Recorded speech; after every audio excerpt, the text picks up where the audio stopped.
Voltando nessa questão do PAS2 UNB, que eu comecei a resolver no vídeo passado, se não viu o vídeo, volta lá que eu resolvo o item 107 dessa questão que trata da dilatação de um líquido chamado de terebintina.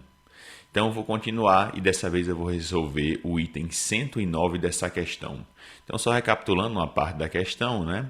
Diz a seguir, a figura ilustra um recipiente de vidro de 1 litro, que foi o que eu tratei mais na questão da videoaula passada, completamente preenchido com terebintina e cuja superfície superior está exposta ao ar atmosférico.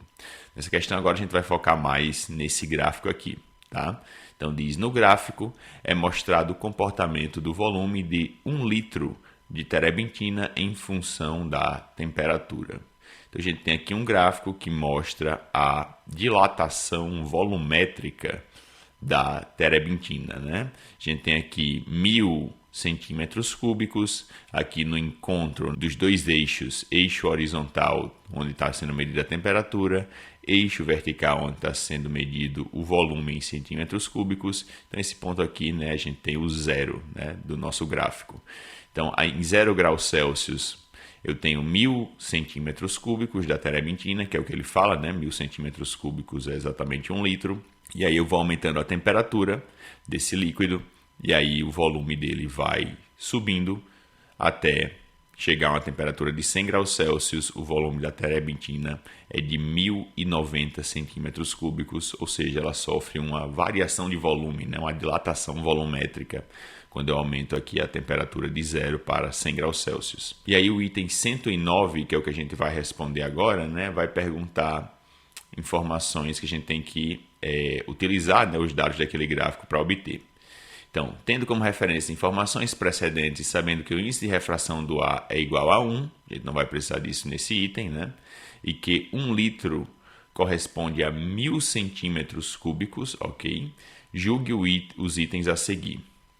A partir do gráfico, infere-se que o coeficiente de dilatação volumétrica da terebintina é 9 vezes 10 elevado a menos 4 graus Celsius elevado a menos 1. Então, o que a gente tem que fazer? Tem que usar a equação para a dilatação volumétrica, utilizar os dados daquele gráfico e obter qual é o coeficiente de dilatação volumétrica da terebintina. É isso que a gente vai fazer. Tá aí o gráfico, tem todas as informações, né? Variação de temperatura que é de 0 a 100, variação do volume de 1000 centímetros cúbicos para 1090 centímetros cúbicos. Equação de dilatação volumétrica é o quê? Variação do volume do líquido, é o volume inicial, vezes o coeficiente de dilatação volumétrica, que é o gama, que é o que a gente quer encontrar, vezes a variação de temperatura. Como eu quero encontrar o gama, vou passar para o outro lado V0 dividindo, vou passar o ΔT também dividindo, então vai tudo para o denominador. Coeficiente de dilatação volumétrica da terebintina é o ΔV que ela sofre para uma determinada variação de temperatura, e eu vou ter que multiplicar essa variação de temperatura pelo volume inicial, né, na temperatura inicial.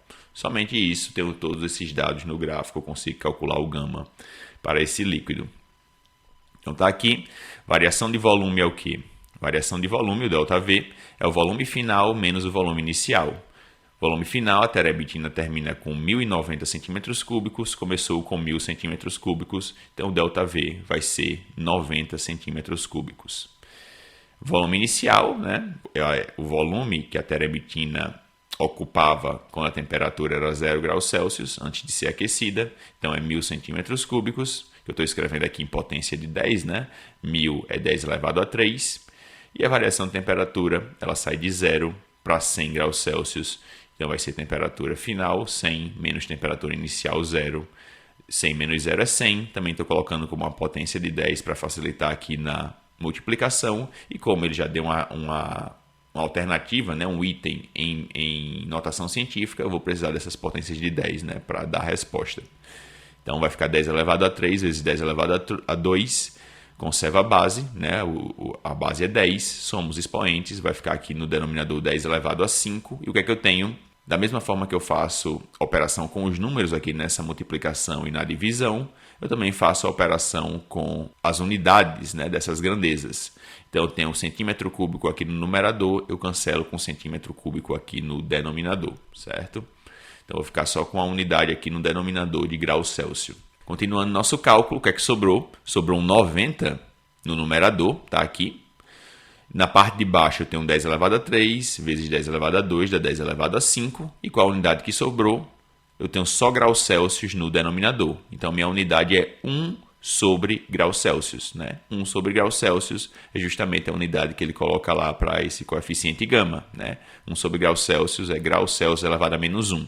Tudo que eu tenho no denominador, né? Se eu subo para a parte de cima, eu subo com um expoente negativo, né? Como o expoente do grau Celsius aqui embaixo é 1, ele sobe como menos 1. Da mesma forma, o 10 elevado a 5, tá? 10 elevado a 5, como eu quis levar aqui para a parte de cima para multiplicar o 90, como eu estou com 10 elevado a um expoente 5, ele sobe como 10 elevado a menos 5, certo?